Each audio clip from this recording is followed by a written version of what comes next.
வணக்கம், welcome to Chitra Murali's kitchen.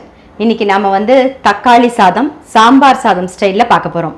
இது ராமகிருஷ்ணன் ஜானகிராமன் அப்படிங்கிறவர் யூஎஸ்ல இருக்காரு, நமக்காக எழுதி அமைச்சது. இதை அவர் சொல்லியிருந்தாரு, இது சாம்பார் சாதம் மாதிரி இருக்காது, ரச சாதம் மாதிரி இருக்காது, தனியாக ஒரு டேஸ்ட் இருக்கும்னு. அதே மாதிரி நான் பண்ணி பார்த்தேன். கொதிக்கும் போது ரச வாசனை வரா மாதிரி இருந்தது, சாம்பார் வாசனை வரா மாதிரி இருந்தது. ஆனால் சாதம் பிசைஞ்சு சாப்பிட்டப்போ கொஞ்சம் கூட தெரியல, அவ்வளோ நல்ல, அதாவது சாம்பார் சாதம் மாதிரியும் இல்லாமல் ரச சாதம் மாதிரியும் இல்லாமல் ஒரு டிஃப்ரெண்ட் டேஸ்ட் கொடுத்தது, ரொம்ப நல்லா இருந்தது. இப்போ அந்த ரெசிபி தான் நம்ம பார்க்க போகிறோம். அவர் சொல்லி எழுதின அளவோடு நான் இப்போ உங்களுக்கு பண்ணி காமிச்சிடுறேன் பாருங்கள். இப்போ கடாயை அடுப்பில் காய வச்சுருக்கேன். ஒரு ட்ராப் எண்ணெய் விட்டுருக்கேன். 1.5 டீஸ்பூன் கடலைப்பருப்பு, 1 டீஸ்பூன் தனியா, பெருங்காயம், 1 பிஞ்ச் வெந்தயம், அப்புறம் காரத்துக்கு ஒரு 7 வரமிளகா போட்டுருக்கேன். நீங்கள் உங்களுக்கு காரத்துக்கு தகுந்த மாதிரி வரமிளகா போட்டுக்கோங்க.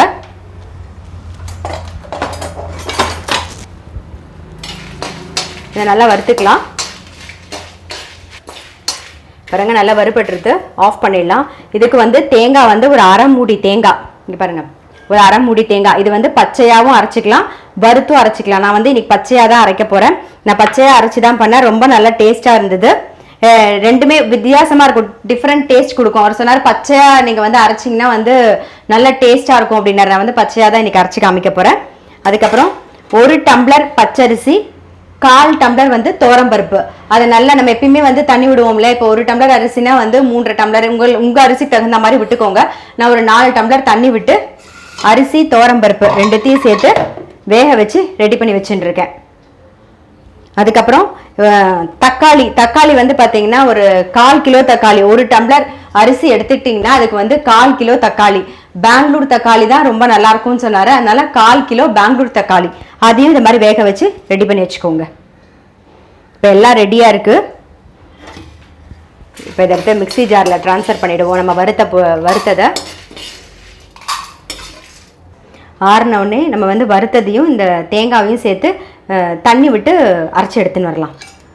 இப்போ பாருங்கள், நான் அதே கடாயில் ஒரு 2 டீஸ்பூன் எண்ணெய் விட்டுருக்கேன். எண்ணெய் காஞ்செடுத்து தாளிக்கிறதுக்கு கடுகு, கருவேப்பிலை,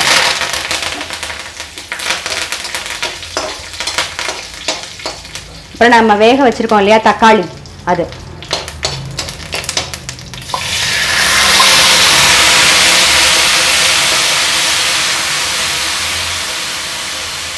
தக்காளியில் ஏற்கனவே புளிப்பு இருக்கும்.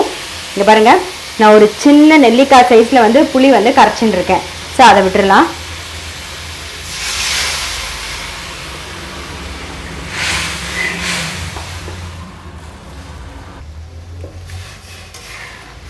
இந்த தக்காளி புளி தண்ணி எல்லாம் சேர்ந்து நல்லா கொதிக்கட்டும். ஏன்னா இந்த புளியோட பச்சை வாசனை போகிற அளவுக்கு கொதிக்கணும். கொஞ்சம் கொதிக்கட்டும்.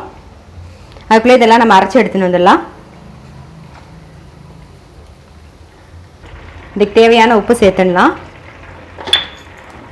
அப்புறம் நம்ம அரைச்ச விழுதையும் இதை பாருங்கள், நல்லா நைஸாக அரைச்சின்ட்டேன், அதையும் இதில் சேர்த்துடலாம். சேர்த்தது இந்த அரைச்ச விழுதை சேர்த்ததுக்கப்புறம் ஒரு 2லேருந்து 3 நிமிஷம் கொதிக்க விடுங்க. பாருங்கள், நல்லா கொதிச்சுடுத்து இல்லையா.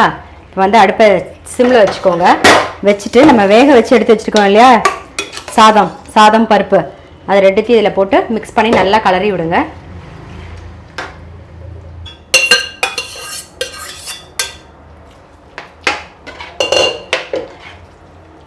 பாருங்கள், இந்த மாதிரி செமி சாலிடாக தான் இருக்கும். இதுக்கு ஒரு 2 ஸ்பூன் நெய் விட்டுக்கோங்க.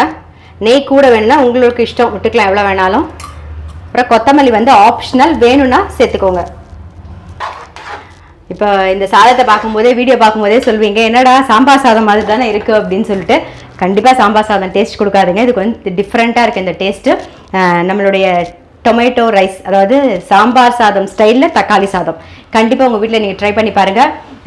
ராமகிருஷ்ணன் ஜானகிராமன் அவருக்கு ரொம்ப ரொம்ப தேங்க்ஸ். ஏன்னா ஒரு வித்தியாசமாக இருந்தது இந்த ரெசிபியும். நான் பண்ணி பார்த்துட்டு தான் உங்களுக்கு பண்ணியே காமிச்சிருக்கேன். ஸோ எல்லாருமே உங்கள் வீட்டில் ட்ரை பண்ணி பாருங்கள். இதுக்கு தொட்டுக்கிறதுக்கு பார்த்தீங்கன்னா வடை, அப்பளம், அப்புறம் எல்லா கறி, உருளைக்கிழங்கு கறி எல்லாத்தோடையுமே இது சேரும். நான் அடுத்த ரெசிபியோடு உங்களை சந்திக்கிறேன்.